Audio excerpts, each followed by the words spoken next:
Assalomu alaykum. Biz Halbanki Namangan viloyati Mingbuloq bank xizmatlari markaziga bir kontor bir mahsulot tamoyil asosida biriktirilgan bu Mingbuloq tumanidagi Qolgandaryo fuqarolar yig'ini hududida joylashgan 136-138 kontorlarga biriktirilgan bo'lib, ushbu kontorlarga hozirgi kunda birinchi ekin sifatida Nagara nomli qovun turi tanlab olingan bo'lib, hozirgi kontorlarga biriktirilgan agregator hamda dehqon xo'jaliklari bilan birgalikda hamkorlikda shu Nagara nomli qovun ekini ekilgan.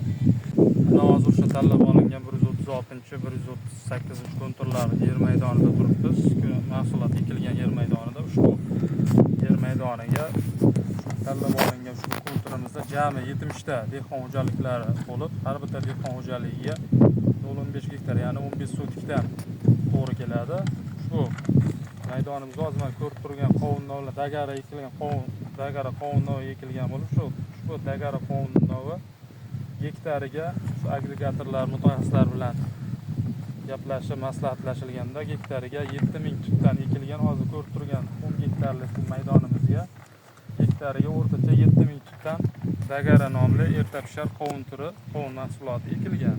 Ko'rib turgan yer maydonimizda mana ekilgan qovun turlariga kerakli agregator xizmatlari, texnika xizmatlari, mineral o'g'itlar, tabiiy o'g'itlar shu agregatorlar bilan maslahatlashgan holda birinchi, ikkinchi mineral o'g'itlari, texnika xizmatlari ko'rsatib o'tildi hozirgi kunda.